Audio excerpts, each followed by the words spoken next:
Hello students, welcome to next lecture of vector algebra. देखिए, अभी तक हम लोग वेक्टर अलजेब्रा में 5 लेक्चर्स देख चुके हैं और लास्ट लेक्चर में हम लोग एनसीईआरटी एक्सरसाइज 10.2 के प्रॉब्लम को कर रहे थे और मैंने आपको 11 नंबर प्रॉब्लम तक बताया हुआ था। तो आज हमारा स्टार्ट होगा लेक्चर नंबर 6। वेक्टर अलजेब्रा का लेक्चर नंबर 6 आज है। तो चलिए हम लोग आगे बढ़ते हैं क्वेश्चन नंबर 12 की तरफ। तो आज मैंने किया ये है ना कि जो प्रॉब्लम लिखने में हम लोगों का जो समय लग रहा था, तो मैंने एनसीईआरटी का बुक ही ले लिया है। आप क्वेश्चन को यहाँ से देख लीजिए, फिर मैं सॉल्यूशन आपको दिखा दूंगा। देखिए, 12 नंबर प्रॉब्लम में कहा जा रहा है कि find the direction cosines of vector i cap plus 2j cap plus 3k cap. एक वेक्टर दिया गया है हमको i cap plus 2j cap plus 3k cap और उसका डायरेक्शन कोसाइन हमको बताना है। तो पहले हम उस वेक्टर को नाम दे देते हैं।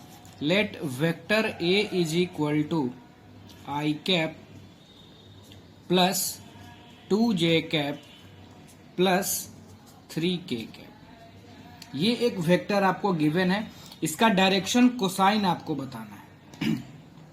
तो एक बात तो क्लियर है कि डायरेक्शन कोसाइन और डायरेक्शन रेशियो के कॉन्सेप्ट्स को मैंने आपके साथ डिस्कस करा है कि अगर ये वेक्टर ए है i cap plus 2j cap plus 3k cap, तो यहाँ पे आई कैप, जे कैप और के कैप का जो कोफिशिएंट्स हैं यानी 1, 2 और 3, इनको कहा जाता है वेक्टर का डायरेक्शन रेशियो। और अगर आपको इस वेक्टर का डायरेक्शन कोसाइन चाहिए तो डायरेक्शन रेशियो को इस वेक्टर के मैग्नीट्यूड से डिवाइड करना पड़ेगा, है ना। ये हम लोग सीखे हुए हैं। तो सबसे पहले हम वेक्टर का मैग्नीट्यूड निकाल लेते हैं। तो मैग्नीट्यूड आएगा रूट अंडर, ये माइनस नहीं है, इसको आप ध्यान दीजिएगा। आई का कोफिशिएंट्स 1 है, उसका स्क्वायर 1, ये 4 और ये 9, तो ये आ गया हमारा root under 14। Therefore direction cosine of vector A is क्या हो जाएगा, 1 आई का coefficient divided by magnitude 1 upon root 14, 2 upon root 14 and 3 upon root 14। ये मैंने आपको बताया था कि कॉमा दे करके लिखा जाता है। अगर इस वेक्टर का हमसे डायरेक्शन रेशियो पूछता तो हम बोलते हैं कि डायरेक्शन रेशियो है 1, 2 एंड 3।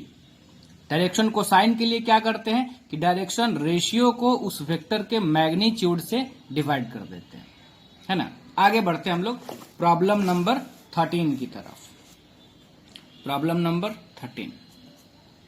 तो पहले तो आप प्रॉब्लम्स को देख लीजिए, तब हम लोग आगे बात करते हैं। देखिए, 13 नंबर प्रॉब्लम में कहा जा रहा है कि find the direction cosines of the vector joining the points A, जिसका कोऑर्डिनेट है 1, 2, -3 and b -1, -2, 1 directed from A to B.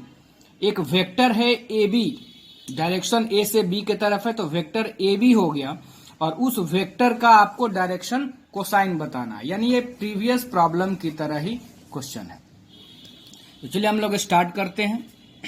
तो पहले हम यहां लिख लेते हैं कि given points are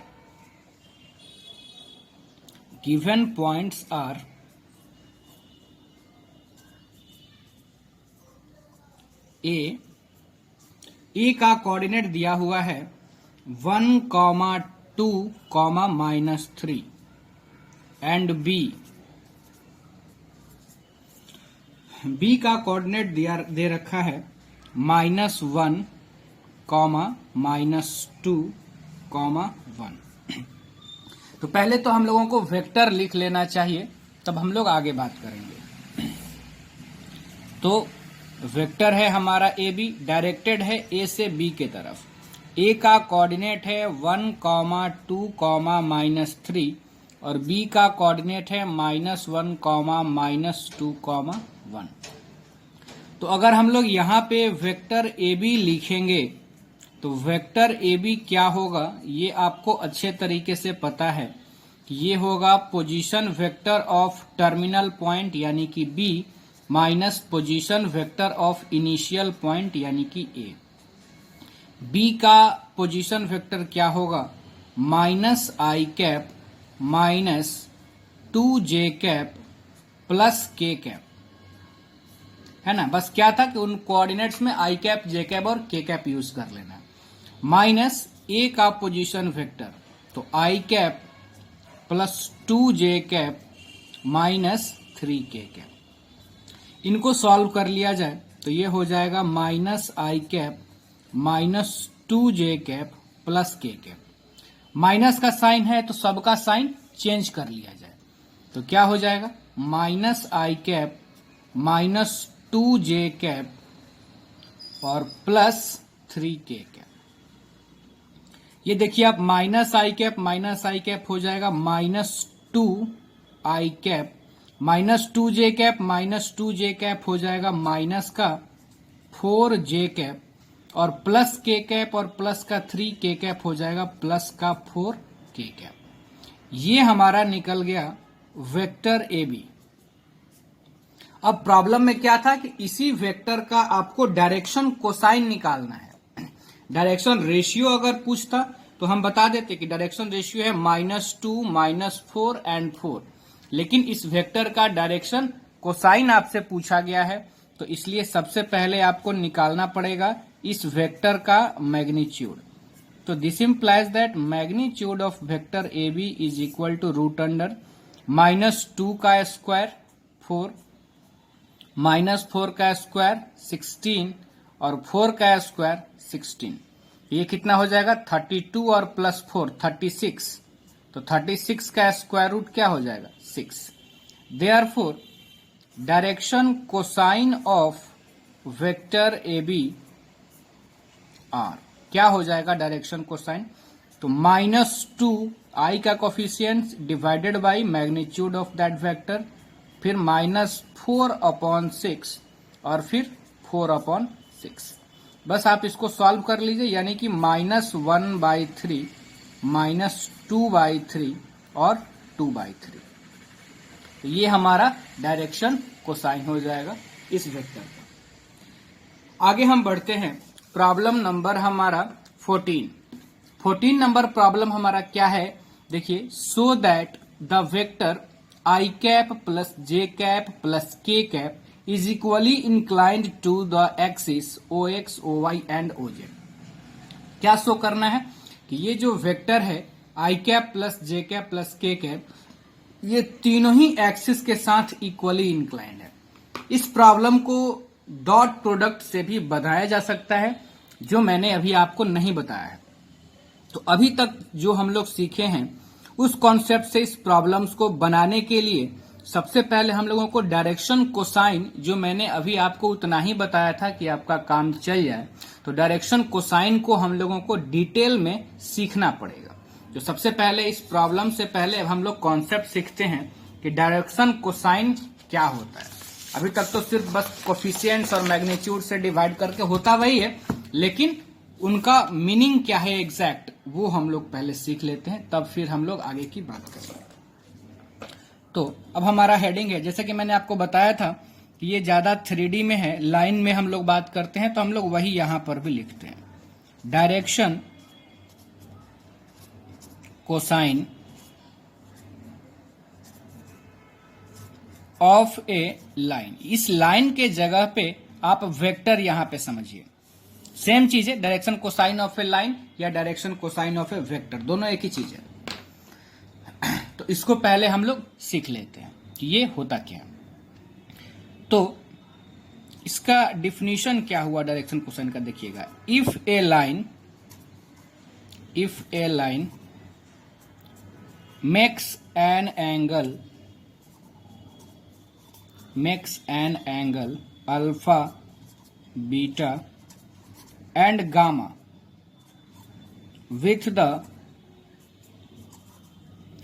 with the positive direction of x axis, y axis and z axis respectively,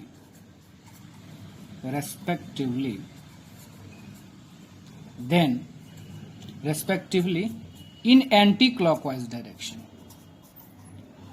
In anti-clockwise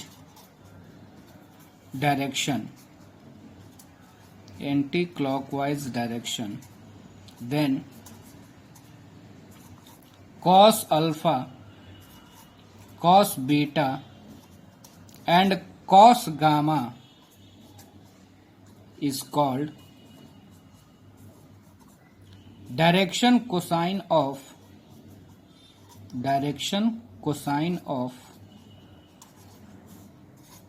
that line या that vector. लाइन या वेक्टर दोनों एक ही चीज है. That line, it is generally denoted by, या it is denoted by भी आप लिख सकते हैं. It is denoted by L, M and N. मैंने आपको पहले ही बताया था कि डायरेक्शन कोसाइन को स्मॉल l, m और n से डिनोट किया जाता है. That is L is equal to cos alpha, m is equal to cos beta and n is equal to cos gamma. n is equal to cos gamma. तो सबसे पहली बात तो हम लोग ये समझ लिया जाए कि डायरेक्शन कोसाइन क्या होता है. तो डायरेक्शन कोसाइन में देखिए क्या है कि अगर मान लीजिए कोई भी स्ट्रेट लाइन एक्स एक्सिस के पॉजिटिव डायरेक्शन से एंटी क्लॉकवाइज डायरेक्शन में अल्फा एंगल बना रही है, वही स्ट्रेट लाइन वाई एक्सिस से अगर बीटा एंगल बना रही है और वही स्ट्रेट लाइन जेड एक्सिस से अगर गामा एंगल बना रही है. आप खुद सोचें कि अगर 3D में या अगर हम सबसे पहले बात करें 2D में, मान लीजिए आपने एक्स एक्सिस और वाई एक्सिस दो तरह का ही 2D प्लेन आपने ड्रॉ किया हुआ है और उसमें एक कोई स्ट्रेट लाइन है. तो वो स्ट्रेट लाइन कुछ एंगल बनाएगा एक्स एक्सिस से और कुछ एंगल बनाएगा वाई एक्सिस से. दोनों एक्सिस से कुछ ना कुछ एंगल तो वो बनाएगा ही. उसी तरह से अगर हम लोग 3D की बात करें तो अगर कोई लाइन या वेक्टर एक्स एक्सिस से अल्फा एंगल बना रही है, वाई एक्सिस से बीटा एंगल बना रही है और जेड एक्सिस से गामा एंगल बना रही है, तो जो एंगल बना रही है वो लाइन अल्फा, बीटा और गामा, उसी एंगल पे अगर आप निकाल दें कॉस वैल्यू, उसी एंगल का कॉस वैल्यू यानी कॉस अल्फा की वैल्यू, कॉस बीटा की वैल्यू और कॉस गामा की वैल्यू, तो यही तीनों वैल्यू जो आएगी वो वैल्यू उस लाइन का या उस वेक्टर का डायरेक्शन कोसाइन कहलाएगा.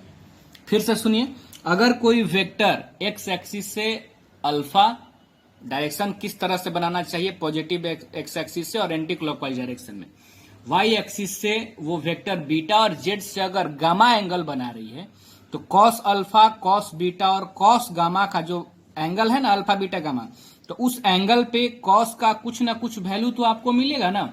तो वही लिखा हुआ है कि जो वैल्यू होगा कॉस अल्फा, कॉस बीटा और कॉस गामा का, वही वैल्यू उस लाइन का डायरेक्शन कोसाइन कहलाएगा, है ना. और उस डायरेक्शन कोसाइन को जनरली डिनोट किससे किया जाता है तो एल, एम और एन से डिनोट किया जाता है. और मैंने आपको एक रिमार्क भी बताया था पहले भी, यहां भी एक बार बता दे रहा हूं रिमार्क्स. पहला, direction cosine of a line, किसी लाइन या वेक्टर का डायरेक्शन कोसाइन यूनिक होता है. डायरेक्शन कोसाइन यूनिक होता है. बोर्ड लेवल तक ही हम लोग सिर्फ बात कर रहे हैं, आगे की बात नहीं कर रहे हैं. दूसरा, डायरेक्शन कोसाइन यूनिक होता है. दूसरा, इनका जो प्रॉपर्टीज होता है कि डायरेक्शन कोसाइन के स्क्वायर का सम हमेशा ही 1 होता है, यानी L square plus M square plus N square is equal to 1. That is cos square alpha plus cos square beta plus cos square gamma is equal to 1. ठीक है. तीसरा में अगर आप जरा सोचिए, अगर हम लोग बताएं कि direction cosine of X axis are, चलिए थोड़ा आगे की हम लोग बात कर लेते हैं. तो एक्स एक्सिस का अगर आपको डायरेक्शन कोसाइन चाहिए तो आप बताइए, किसी का भी डायरेक्शन कोसाइन का मतलब क्या है कि हमको ये देखना होगा कि वो लाइन या वो वेक्टर एक्स एक्सिस से, वाई एक्सिस से और जेड एक्सिस से कितना एंगल बना रही है। तो सबसे पहले आप बताइए कि एक्स एक्सिस से ही कितना एंगल बनाएगा, अपने आप से 0 डिग्री का एंगल बनाएगा। तो अल्फा का वैल्यू 0 हो गया। वाई एक्सिस और एक्स एक्सिस के बीच का एंगल होता है 90 डिग्री और इसका जेड एक्सिस से भी एंगल होता है 90 डिग्री। यानी अल्फा की वैल्यू 0 डिग्री, बीटा की वैल्यू 90 डिग्री और गामा की वैल्यू भी 90 डिग्री। तो एक्स एक्सिस का डायरेक्शन कोसाइन हो जाएगा cos 0 की वैल्यू, कॉमा cos 90 की वैल्यू, कॉमा cos 90 की वैल्यू, यानी कि 1, 0, 0। cos 0 की वैल्यू 1, cos 90 0। सिमिलरली अगर हमसे कहा जाए कि direction cosine of Y axis, तो क्या हो जाएगा। तो वाई एक्स एक्सिस के साथ बनाएगा कितना एंगल, 90 डिग्री, तो वो अल्फा हो गया। तो cos 90 की वैल्यू 0। वाई एक्सिस अपने आप से एंगल बनाएगा 0 डिग्री, तो cos 0 हो गया 1 और फिर वो तीसरे वाले से एंगल बनेगा 90 डिग्री, तो फिर उसकी वैल्यू हो जाएगी 0। तो वाई एक्सिस का डायरेक्शन कोसाइन हो गया 0, 1, 0। Number 5, direction cosine of Z axis. तो जेड एक्सिस का डायरेक्शन कोसाइन क्या हो जाएगा, 0, 0, 1। क्योंकि जेड एक्सिस एक्स एक्सिस से बनाएगा 90 डिग्री, तो अल्फा 90, तो cos 90 हो गया 0, फिर बीटा भी 90, फिर गामा 0 डिग्री, तो ये हो जाएगा। ठीक है ना। अब इतना सीखने के बाद मेन डायरेक्शन कोसाइन वेक्टर से चाहे आप जैसे निकालें, लेकिन मेथड उसका ये होता है। डायरेक्शन कोसाइन का मीनिंग ये है, वो तो मैंने आपको सिर्फ वेक्टर में पहले ये बताया था कि कैसे आप डायरेक्शन कोसाइन बता सकते हैं किसी भी वेक्टर का। तो अब हम लोग उस प्रॉब्लम की तरफ बढ़ते हैं। देखिए ये प्रॉब्लम था हमारा। तो इसमें क्या कहा जा रहा है कि शो करना है आपको कि ये जो वेक्टर है i cap plus j cap plus k cap, ये इक्वली इंक्लाइंड है इन तीनों ही एक्सिस के साथ। मतलब क्या हुआ कि ये वेक्टर जितना एंगल बनाएगा एक्स एक्सिस से उतना ही बनाएगा वाई से और उतना ही बनाएगा जेड से। तभी ना हम बोलेंगे कि इक्वली इंक्लाइंड है, मतलब इक्वल एंगल ये तीनों ही एक्सिस से बना रहा है। तो अगर हम ये दिखा दें कि इस वेक्टर का जो डायरेक्शन कोसाइन में जो 3 वैल्यूज आती हैं वो तीनों वैल्यू इक्वल है, तो इसका मतलब क्या हो जाएगा कि अल्फा, बीटा और गामा तीनों बराबर है। और तीनों बराबर है का क्या मतलब हो गया कि ये वेक्टर इक्वली इंक्लाइंड है। तो ये प्रॉब्लम भी डायरेक्शन कोसाइन पर ही बेस्ड है। ये आपको अब समझ में आ गया होगा। तो सबसे पहले हम इस वेक्टर को नाम दे देते हैं। Let vector A is equal to i cap plus j cap plus k cap. This implies that magnitude of vector A is equal to root under i के कोफिशिएंट्स का स्क्वायर प्लस जे के coefficients का square plus k coefficients का square. यानी क्या आ गया ये, root under 3। Therefore हम लोग यहां पे लिख सकते हैं, therefore direction cosine of vector A is 1 by root under 3, 1 by root under 3, 1 by root under 3। Direction cosine हम निकाल लिए। हमको तो ये दिखाना है ना कि इक्वली इंक्लाइंड है। तो अब ये भी मान लेते हैं कि वेक्टर ए जो है वो एक्स एक्सिस से अल्फा, वाई से बीटा और जेड से गामा एंगल बना रही है। और अगर हम ये दिखा दिए कि अल्फा, बीटा, गामा तीनों बराबर है, तो ये प्रूफ हो जाएगा कि तीनों के साथ इक्वली इंक्लाइंड है। तो हम लोग अब मान लेते हैं। तो अब हम यहां लिखते हैं also let vector A makes an angle, क्योंकि आपको इक्वली इंक्लाइंड के लिए यही दिखाना होगा ना कि तीनों के साथ इक्वल एंगल बना रहा है। तो let vector A makes an angle alpha, beta and gamma with the, let vector A makes an angle alpha, beta and gamma with the OX, OY and OZ respectively. हम ये मान लिए कि vector A OX के साथ यानी x axis के साथ अल्फा एंगल, Y से बीटा एंगल और Z से गामा एंगल बना रही है। देयरफॉर cos अल्फा क्या होगा, तो डायरेक्शन कोसाइन का ही ना वैल्यू होगा। तो कॉस अल्फा कितना हो जाएगा, तो जो डायरेक्शन कोसाइन है यानी 1/√3 के इक्वल। कॉस बीटा क्या होगा, तो वो भी हो जाएगा 1/√3 एंड कॉस गामा भी क्या हो जाएगा, तो आप देखिए 1/√3। तो यहां से आपको मिलेगा alpha is equal to cos inverse 1/√3।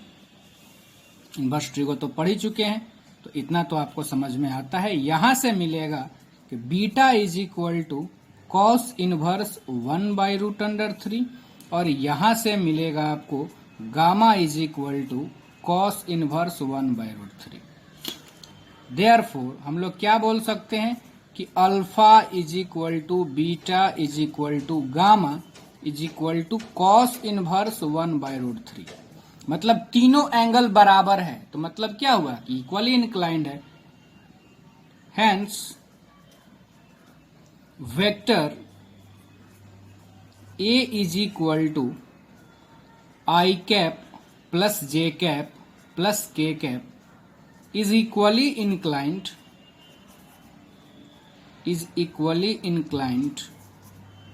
to the OX, OY and OZ।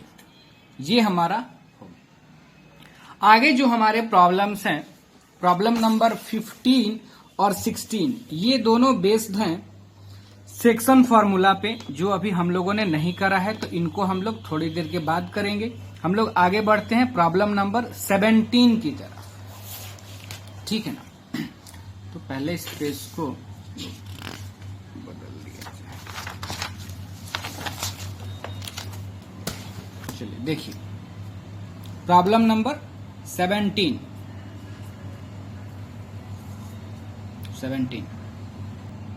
देखिए इसमें कहा जा रहा है आपसे कि so that the points A B and C with position vectors. जरा समझिएगा बात को। एक पॉइंट आपको गिवन है ए, इसका पोजीशन वेक्टर है स्मॉल वेक्टर है ना, और ये कितना दिया हुआ है, तो 3i cap minus 4j cap minus 4k cap. फिर आपको एक पॉइंट दिया हुआ है बी, और बी का पोजीशन वेक्टर है स्मॉल वेक्टर बी, और इसकी वैल्यू दी हुई है 2i cap minus j cap plus k cap. And तीसरा हमारा पॉइंट है सी, इसका पोजीशन वेक्टर है स्मॉल वेक्टर सी, और ये वैल्यूज है i cap minus 3j cap minus 5k cap. समझिए पहले बात को, तब हम लोग आपसे आगे बढ़ेंगे। ये कहा जा रहा है कि 3 पॉइंट हैं, मान लीजिए स्पेस में ये 3 पॉइंट है ए बी और सी, तीनों का पोजीशन वेक्टर दिया हुआ है। आपको ये शो करना है कि इन तीनों पॉइंट को अगर हम मिला दें तो एक ट्रायंगल बनेगा ना, तो वो जो ट्रायंगल होगा वो राइट एंगल ट्रायंगल होगा। ये आपको शो करना है। अब मुझे ये नहीं पता कि कहां पे, जैसे हम एक जनरल ट्रायंगल बना लेते हैं, देखिए मान लेते हैं ये है हमारा ट्रायंगल, मुझे नहीं पता कि कौन से वर्टेक्स पे ये 90 डिग्री का एंगल बना रहा है, तो अभी खैर उसकी जरूरत भी नहीं है, और चूंकि ये नहीं पता इसीलिए एग्जैक्ट फिगर भी अभी हम नहीं बना सकते। ए का पोजीशन वेक्टर पता है, बी का पता है, सी का पता है। अब जरा दिमाग लगाओ कि अगर राइट एंगल ट्रायंगल प्रूफ करना है, तो अगर हम पाइथागोरस थ्योरम प्रूफ कर दें तो प्रूफ हो जाएगा कि राइट एंगल ट्रायंगल है, क्योंकि पाइथागोरस थ्योरम तो सिर्फ राइट एंगल ट्रायंगल में ही अप्लाई होता है। तो उसके लिए आपको साइड लेंथ चाहिए ट्रायंगल की, यानी सबसे पहले आपको तीनों ही साइड का लेंथ निकालना होगा ट्रायंगल का। यानी आप पहले निकाल लो ए बी वेक्टर का, इस साइड का पहले आप वेक्टर इक्वेशन निकाल लो। तो क्या होगा वो A B, position vector of B minus position vector of A. तो एक बात तो क्लियर है ना कि बी का पोजीशन वेक्टर आपको दिया हुआ है। ऐसा भी दे सकता था कि बी का कोऑर्डिनेट जैसे हम लोग को दिया रहता था अभी तक, बी है 2 -1 1 इस तरह से, तो कोऑर्डिनेट ना दे करके इस बार पोजीशन वेक्टर के फॉर्म में ही वो पॉइंट दे दिया था। तो कोई बात नहीं, बी का पोजीशन वेक्टर तो दिया हुआ है 2i cap minus j cap plus k cap minus A का पोजीशन वेक्टर है 3i cap minus 4j cap minus 4k cap. ठीक है, तो देखिए ये कितना हो जाएगा, 2 माइनस 3 तो माइनस आई कैप, ये माइनस जे और ये प्लस का 4j हो जाएगा, तो प्लस का 3j कैप, ये प्लस का k और ये प्लस का 4k कैप, तो ये हो जाएगा प्लस का 5k कैप। ये एक साइड हमारा निकल गया ट्रायंगल का, हमको इसका निकाल लेना है मैग्नीट्यूड, तो ये हो जाएगा √1 प्लस 9 प्लस 25, ये आ गया √35, है ना। तो अब इसी तरह से आप क्या निकालेंगे, वेक्टर BC, उम्मीद है आप निकाल लेंगे, position vector of C minus position vector of A, और फिर आप निकालिएगा CA, फिर आप निकालिएगा CA या AC जो भी, क्योंकि मैग्नीट्यूड की बात करना है तो बहुत ज्यादा यहाँ पे टेंशन नहीं है। और फिर आप देखिएगा कि तीनों साइड लेंथ जो हैं, जो मैग्नीट्यूड आ रहा है वो पाइथागोरस थ्योरम को सेटिस्फाई कर रहा है, तो तीनों सेटिस्फाई किया, इसलिए ये जो वर्टिसेस दिए गए हैं ये किसी राइट एंगल ट्रायंगल के वर्टिसेस हो जाएंगे, ये प्रूफ हो जाएगा। ठीक है ना, इतना के बाद मैं छोड़ देता हूं क्योंकि सिर्फ कैलकुलेशन से। आगे हम लोग बढ़ते हैं प्रॉब्लम नंबर 18 की तरफ, प्रॉब्लम नंबर 18 की तरफ।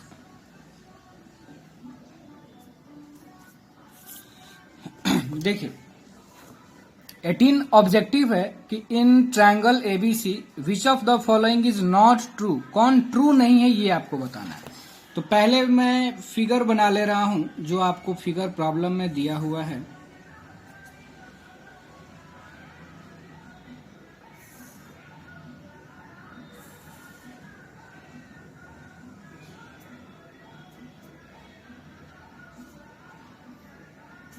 देखिए यहां पे वेक्टर कौन कौन है, AB, BC ये डायरेक्शन और AC, ये 3 वेक्टर आपको दिया गया है।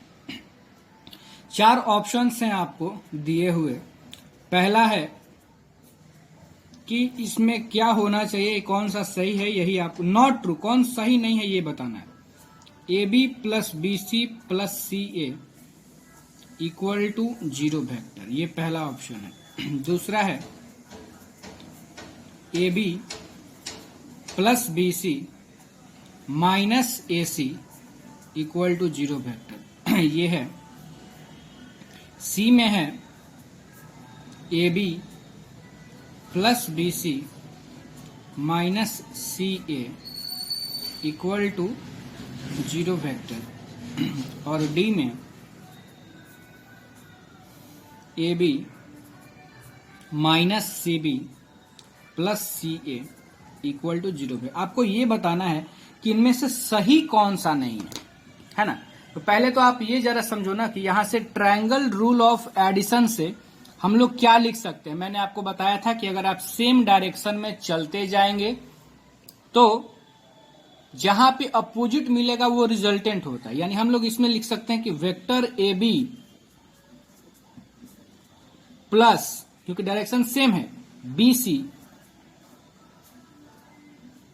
अब यहां पे डायरेक्शन बदल गया, देखिए आप इधर से बढ़े, सेम डायरेक्शन मिला इधर ही, लेकिन इधर आने के लिए डायरेक्शन अपोजिट मिल गया आपको, तो ये आपका रिजल्टेंट है। कौन रिजल्टेंट है, तो AC। अब इसी से हम चेक कर लेंगे कि इनमें से कौन सा सही नहीं है। तो देखिए क्या, अगर आप AC को इधर लाएंगे, क्योंकि इसमें सब आपको एक ही तरह से दिया हुआ है, एक साइड में ही तीनों, तो AB प्लस BC, AC इधर आएगा तो माइनस AC इक्वल टू 0, ये बिल्कुल सही है। तो ऑप्शन नंबर बी तो यही है, AB प्लस BC, यानी ऑप्शन नंबर बी तो सही है। हमको ये देखना है इसमें कौन सही नहीं है। दूसरी बात, आप जानते हैं कि अगर वेक्टर के इनिशियल और टर्मिनल पोजीशन को चेंज कर दिया जाएगा तो उनका साइन हमको बदलना पड़ता है। तो AC के जगह पे अगर हम CA लिखेंगे तो यहाँ माइनस के जगह क्या करना होगा, प्लस करना होगा, जो कि हमारा ऑप्शन नंबर A है। तो ये ऑप्शन भी हमारा सही है। C जो ऑप्शन है AB प्लस BC, CA के पहले माइनस है और 0 है, तो ये हमारा गलत है ऑप्शन है। कौन, क्योंकि CA अगर आपको लिखना है तो आपको CA के पहले प्लस करना होगा, तभी रिजल्टेंट 0 वेक्टर हो सकता है। तो C हमारा करेक्ट आंसर है, यानी सी ऐसा ऑप्शन है जो सही नहीं है। डी में देख लिया जाए तो A B C B C को बदल दिया तो माइनस साइन आ जाएगा, सी ए के तो पहले प्लस होना है, यानी डी भी सही था। तो हमको गलत कौन है यही चुनना था, तो गलत ऑप्शन है हमारा सी। कोई दिक्कत नहीं है इसमें, उम्मीद है समझ में आ गया होगा आपको। आगे बढ़ते हैं प्रॉब्लम नंबर 19 की तरफ। देखिए 4 ऑप्शन इसमें भी हैं। इसमें देखिए आपसे क्या कहा जा रहा है कि if vector A and vector B are two collinear vectors. देखिए क्या दिया हुआ है, vector A and vector B are collinear vectors, ये दोनों ही कोलिनियर हैं। Then which of the following are incorrect. यहां भी हमको ये पता लगाना है कि कौन सही नहीं है, इनकरेक्ट कौन है। तो पहला ऑप्शन है आपका, देखिए कि vector B is equal to lambda times vector A for some scalar. तो कोलिनियर का यही तो कंडीशन होता है, तो ये तो गलत हो ही नहीं सकता, ये तो बिल्कुल सही कॉन्सेप्ट है। सेकेंड ऑप्शन है vector A is equal to plus minus vector B. तो ये भी बिल्कुल सही है, क्योंकि जो लेमडा का वैल्यू यहाँ पे +1 और -1 ले लिया गया। तीसरा, the respective components of A and B are proportional. तो इसका तो मतलब ही यही हुआ कि रेस्पेक्टिव कंपोनेंट अगर प्रोपोर्शनल नहीं होगा तो फिर हम लोग जो कॉमन ले लेते हैं, कभी 2 कभी -3, ताकि दोनों वेक्टर बराबर हो जाए और लेमडा के जगह पे 2 या 3 या माइनस जो भी आ जाए, तो फिर नहीं होगा, तब तो वो हो ही नहीं पाएगा कोलिनियर। चौथा ऑप्शन में कहा जा रहा है कि both the vectors A and, वैसे यही बच गया तो यही आंसर भी हो जाएगा, both the vectors A and B have same direction but different magnitude. ऐसा कुछ नहीं है, तो ये हमारा ऑप्शन गलत है। कौन सा? D number. तो 19 का आंसर हमारा हो जाएगा डी। 19 का आंसर हमारा डी नंबर। तो बच गया मात्र 2 क्वेश्चन जो कि बेस्ड हैं हमारे सेक्शन फार्मूले पे। तो नेक्स्ट क्लास में पहले मैं आपको सेक्शन फार्मूला डिराइव करके दिखाऊंगा, सेक्शन फार्मूला सिखाऊंगा, और वो दोनों ही क्वेश्चंस को हम लोग कर लेंगे। और नेक्स्ट क्लास में आप डॉट प्रोडक्ट में भी हम लोग चले जाएंगे। तो ज्यादा सिलेबस नहीं है, वेक्टर का ट्रिपल प्रोडक्ट सिलेबस से हटा दिया गया है बोर्ड के सिलेबस से, तो हम लोग सिर्फ क्रॉस प्रोडक्ट तक ही पढ़ना है। यानी बस कॉन्सेप्ट्स में 10 से 15 मिनट लगते हैं, मेन आपको उसमें प्रॉब्लम प्रैक्टिस ही ज्यादा करना होगा। तो बहुत जल्दी ही अब आप लोगों का वेक्टर खत्म हो जाएगा बोर्ड लेवल तक का। ठीक है, आज इतना ही।